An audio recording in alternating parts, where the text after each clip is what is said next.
Okay, so yeah, Thug Thizzle, I actually heard the beat first. It wasn't exactly how it was right then and there, but I heard a sample of the beat, and the hook came to me like that. Like as soon as I heard it, the hook came to me like that. And that's usually how I write my music. If the beat is very, very intriguing and they got enough pockets on it to where I can switch my flow up at this side or this side, I could mess with it. So that's exactly how it was with Thug Thizzle. And the concept around it is basically because I wrote it when I was in college. It was around the time I started, I was bouncing back from feeling that way before, and it was just basically saying to myself, man, whatever God throws to you at this time, whatever test He gives you, you're gonna be all right. You know, I just had to put my little swag, my little twist on it. The one record, I'm gonna let everybody wait to hear that one. But one right after that is called Control. It's number 6.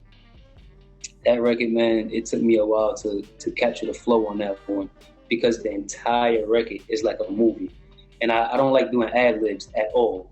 So it's like the way I kept getting like criticism. They was like, no, you have to add an extra personality on it. It's too groovy. You gotta be this, you gotta talk in third person. You gotta speak to this way, this. So the whole ad-libs, like I had to just keep punching in and out. I was there for a while, but yeah, that record right there, I feel like that record is like the most universal out of the whole tape.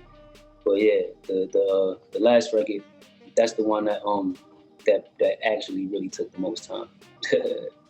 Yeah, no, this Love Jones definitely it took some time. I heard a few of the beats before I wrote anything. It was by my producer. His name is Michael Riley. So yeah, and all of them, every track is basically produced by him. But that I did that specifically just to create a sound. You know, I didn't want a bunch of different producers on it. I wanted to create my own groovy sound because when I hear his beats, it just flows perfectly with the Love Jones vibe that I was going to. And then the way that the conversations came about, just throughout my life, in different experience, just being creative. Sometimes I may record certain style conversations. It would never be too private or anything, but it'd just be for me.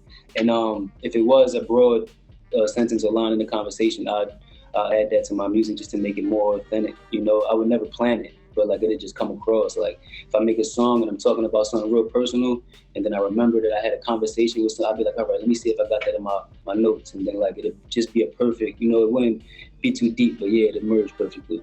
The best session that actually stuck out to me the most as far as the GOAT goes, it would have to be the 1995 track.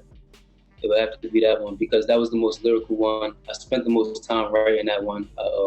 I did it all in one take. I said it at the beginning of the track, but I really did it all in one take. And when I do things like that, it's like I elevate in a source. So like as soon as I was done, I still felt high. Like I felt like I was still rapping, but you know what I'm saying? So it was just very, very, it was like I transcended into a different time zone while I was rapping that until I finished. And I didn't have to do it again, you know, just straight one take. And so that was like the most meaningful out of the GOAT. Yeah. Oh yeah, well, Short-Term Girls, yeah, of course. You know, this is the family clothing line. It's called Rose Dreams, you know, so we're gonna be doing a lot of things with this. We have another, my man's Scooter, he has a clothing line. It's called Brown Mill, outside of Newark. You know, so yeah, it's a lot of other things that we're doing. Long term, I want to get into acting. You know, I want to do a lot of different things.